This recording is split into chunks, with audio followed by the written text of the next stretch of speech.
भयोनिधिः व्यासाय भवनाशाय श्रीशाय गुणराशये हृद्याय शुद्धविद्याय मध्वाय च नमो नमः। प्रथमो हनुमान् नाम द्वितीयो भीम एव च पूर्णप्रज्ञस्तृतीयस्तु भगवत्कार्यसाधकः।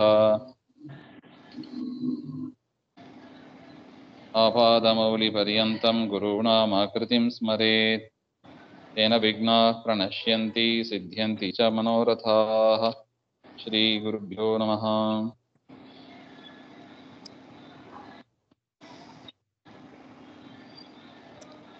नारायणाय परिपूर्णगुणार्णवाय विश्वोदयस्थितिलयोन्नियतिप्रदाय ज्ञानप्रदाय विबुधासुरसौख्यदुःखसत्कारणाय वितताय नमो नमस्ते।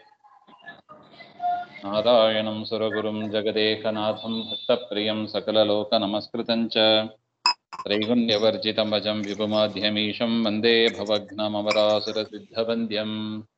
नारायणं नमस्कृत्य नरं चैव नरोत्तमं देवीं सरस्वतीं व्यासं ततो जयमुदीरयेत्। कृष्णाय वासुदेवाय हरये परमात्मने प्रणतः क्लेशनाशाय गोविन्दाय नमो नमः।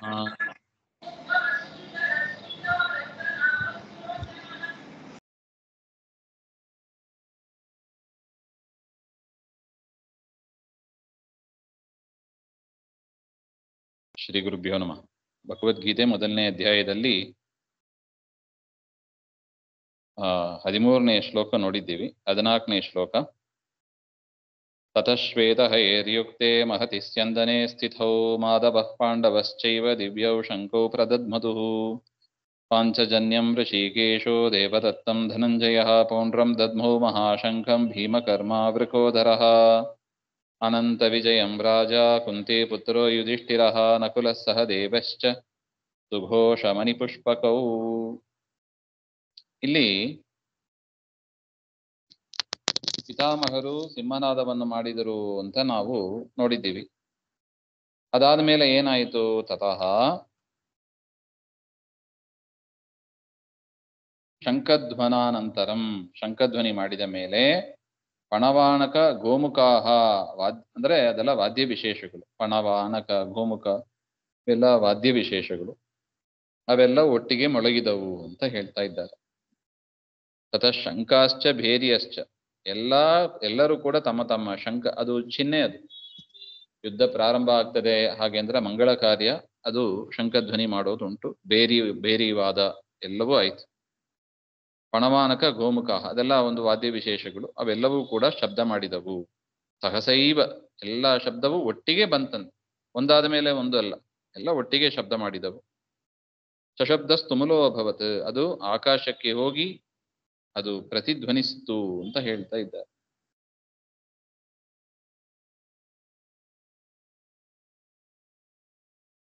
ತತಃ ಶ್ವೇತಹೈರ್ಯುಕ್ತೆ ಮಹತಿ ಸ್ಯಂದನೆ ಸ್ಥಿತವು.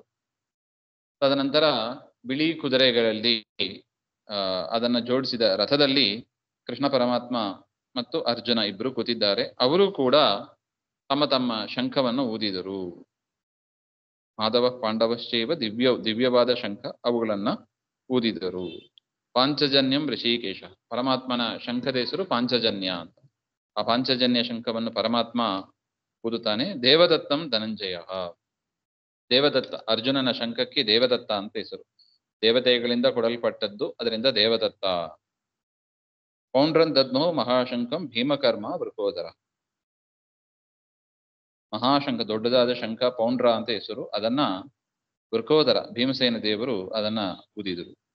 ಅನಂತ ವಿಜಯಂ ರಾಜ ಕುಂತಿಪುತ್ರ ಯುಧಿಷ್ಠಿರ, ಕುಂತಿಯ ಮಗನಾದ ಯುಧಿಷ್ಠಿರ ಅನಂತ ವಿಜಯ ಎನ್ನುವ ಶಂಖವನ್ನು ಊದಿದರು. ಸುಘೋಷ ಮಣಿಪುಷ್ಪಕ, ನಕುಲ ಸಹದೇವಶ್ಚ ಸುಘೋಷ ಮಣಿಪುಷ್ಪಕ, ಸುಘೋಷ ಮತ್ತು ಮಣಿಪುಷ್ಪಕ ಎನ್ನುವ ಎರಡು ಶಂಖಗಳನ್ನ ಕ್ರಮೇಣ ನಕುಲ ಮತ್ತು ಸಹದೇವರು ಊದಿದರು ಅಂತ ಒಟ್ಟು. ಇಲ್ಲಿ ಋಷಿಕೇಶ ಅಂತ ಶಬ್ದ ಬಂದಿತ್ತು, ಅದಕ್ಕೆ ಆಚಾರ್ಯರು ರಾಘವೇಂದ್ರ ಸ್ವಾಮಿಗಳು ವ್ಯಾಖ್ಯಾನವನ್ನು ಬರಿತಾ ಇದ್ದಾರೆ. ಋಷಿಕೇಶ ಅಂದ್ರೆ ಏನರ್ಥ ಹಾಗೆಂದ್ರೆ, ಋಷಿಕೇಶ ಶಬ್ದಾರ್ಥ ಉಕ್ತಃ ಭಾಷ್ಯೇ ಏಕಾದಶ ಅಧ್ಯಾಯದ ಭಾಷ್ಯ ಗೀತಾ ಭಾಷ್ಯದಲ್ಲಿ ಆಚಾರ್ಯರು ಋಷಿಕೇಶ ಶಬ್ದವನ್ನು ಹೇಳಿದ್ದಾರೆ. ಋಷಿಕ ಅಂದ್ರೆ ಇಂದ್ರಿಯ ಅಂತ ಅರ್ಥ.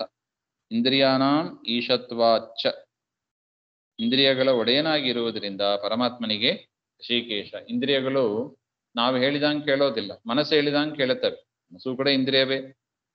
ಉಳಿದ ಕಣ್ಣು ಕಿವಿ ಮೊದಲಾದ ಇಂದ್ರಿಯಗಳು ಅದು ಮನಸ್ಸಿನ ಅಧೀನ. ಮನಸ್ಸು ರುದ್ರದೇವರ ಅಧೀನ, ರುದ್ರದೇವರು ವಾಯುದೇವರ ಅಧೀನ, ವಾಯುದೇವರು ಪರಮಾತ್ಮನ ಅಧೀನ. ಅದರಿಂದ ಪರಮಾತ್ಮನಿಗೆ ಋಷಿಕೇಶ, ಇಂದ್ರಿಯಗಳ ಒಡೆಯನಾಗಿರ್ತಾನೆ. ಹಾಗೆ ಈ ರೀತಿಯಾಗಿ ಎಲ್ಲಾ ಶಂಖಗಳನ್ನು ಕೂಡ ತಮ್ಮ ತಮ್ಮ ಜೊತೆಗೆ ಇರತಕ್ಕ ತಾವಿಟ್ಟುಕೊಂಡಿರುವ ಶಂಖಗಳನ್ನು ರಾಜರೆಲ್ಲ ಊದಿದರು, ಪಾಂಡವರು ಊದಿದರು.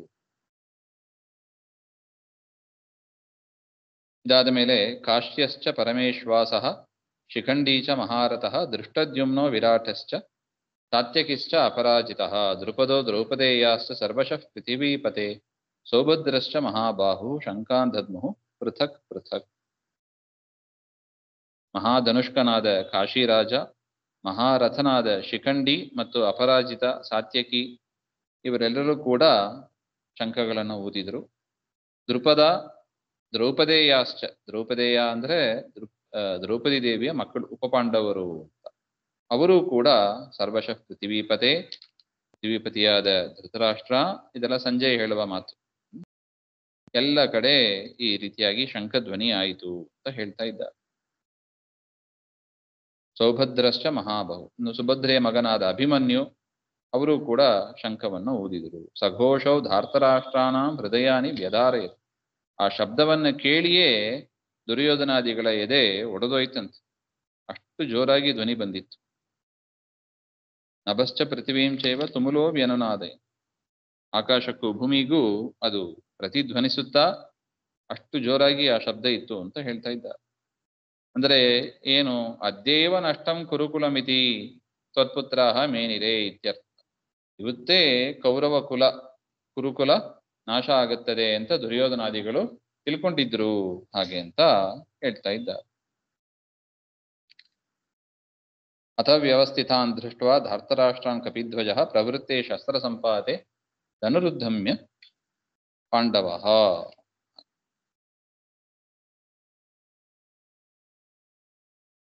ತತ್ವೋಪದೇಶ ಪ್ರಸಂಗಕಂ ಅರ್ಜುನ ವಿಷಾದಂ ವಕ್ತುಂ ಏತಾವಾನ್ ಉಪೋದ್ಘಾತಃ ಪ್ರವೃತ್ತ.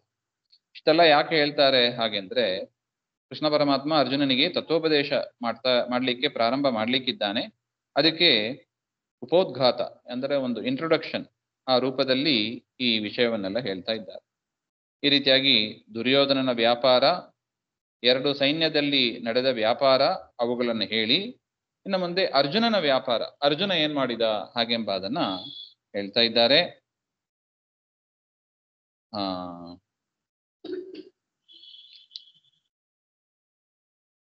ಅಥ ಇತ್ಯಾದಿ ಚತುರ್ಭಿ ಶ್ಲೋಕೈ 4 ಶ್ಲೋಕಗಳಿಂದ ಅರ್ಜುನ ಏನ್ ಮಾಡಿದ ಅಂತ ಹೇಳ್ತಾ ಇದ್ದಾರೆ.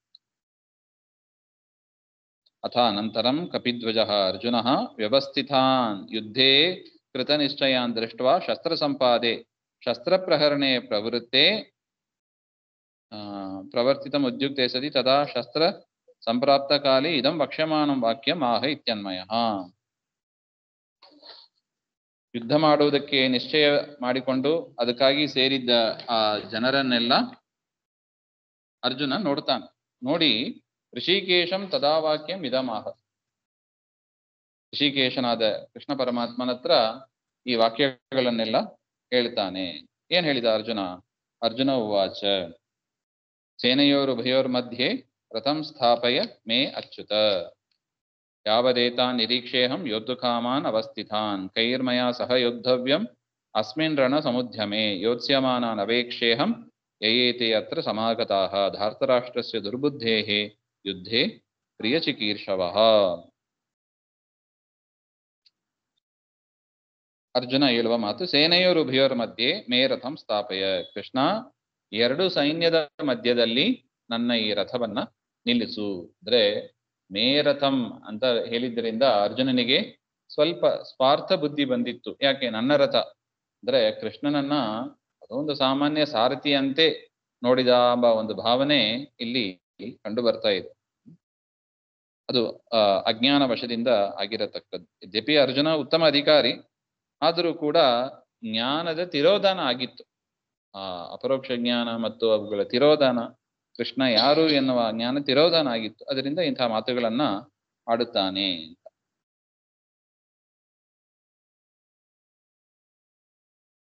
ಯಾವದೇತ ನಿರೀಕ್ಷೇಹಂ, ಎಲ್ಲಿ ನಿಂತುಕೊಂಡಾಗ ನಾನು ಎರಡು ಸೈನ್ಯವನ್ನು ನೋಡುವೇನೋ, ಯೋದ್ಧುಕಾಮಾನ್ ಅವಸ್ಥಿತಾನ್, ಯುದ್ಧ ಮಾಡಬೇಕು ಅಂತ ಬಂದಿದ್ದಾರೆ ಅವರನ್ನು ಕಾಣುವೇನೋ, ಅಂತಹ ಜಾಗದಲ್ಲಿ ಎರಡು ಸೈನ್ಯದ ಮಧ್ಯದಲ್ಲಿ ಈ ರಥವನ್ನು ನಿಲ್ಲಿಸು. ಕೈರ್ಮಯ ಸಹ ಯೋದ್ಧವ್ಯ, ಯಾರ ಜೊತೆಗೆ ನಾನು ಯುದ್ಧ ಮಾಡಬೇಕು ಈ ಯುದ್ಧದಲ್ಲಿ, ಅದನ್ನೆಲ್ಲ ನಾನು ನೋಡ್ಬೇಕು. ಯೋತ್ಸ್ಯಮಾನಾನ್ ಅವೇಕ್ಷೇಹಂ ಯಯೇ ತತ್ರ ಸಮಾಗತಾಹ, ಯುದ್ಧಕ್ಕಾಗಿ ಯಾರ್ಯಾರು ಬಂದಿದ್ದಾರೆ ಅವರೆಲ್ಲರನ್ನು ಕೂಡ ನಾನು ನೋಡಬೇಕು. ಧಾರ್ತರಾಷ್ಟ್ರಸ್ಯ ದುರ್ಬುದ್ಧೇಹೆ, ದುರ್ಯೋಧನನ ಮಂದ ಬುದ್ಧಿಯನ್ನು ಅನುಸರಿಸಿ ಯುದ್ಧಕ್ಕೆ ಅಂತ ಯಾರ್ಯಾರು ಬಂದಿದ್ದಾರೆ, ಅಂದ್ರೆ ದುರ್ಯೋಧನನ ಕಡೆ ಯಾರ್ಯಾರು ಪಕ್ಷ ವಹಿಸ್ತಾ ಇದ್ದಾರೆ ಅದನ್ನೆಲ್ಲ ನಾನು ನೋಡಬೇಕು ಅಂತ. ಪ್ರಿಯ ಚಿಕೀರ್ಷವ, ಯುದ್ಧದಲ್ಲಿ ದುರ್ಯೋಧನನಿಗೆ ಸಹಕಾರ ಮಾಡಬೇಕು ಅಂತ ಯಾರು ಬಂದಿದ್ದಾರೆ ಅದನ್ನೆಲ್ಲ ನಾನು ನೋಡಬೇಕು. ಅದರಿಂದ ನನ್ನ ರಥವನ್ನ ಸೇನೆಯೋರು ಉಭಯೋರ ಮಧ್ಯೆ, ಎರಡು ಸೈನ್ಯದ ಮಧ್ಯದಲ್ಲಿ ನಿಲ್ಲಿಸು ಹಾಗೆ ಅಂತ ಅರ್ಜುನ ಕೃಷ್ಣನ ಹತ್ರ ಹೇಳ್ತಾನೆ.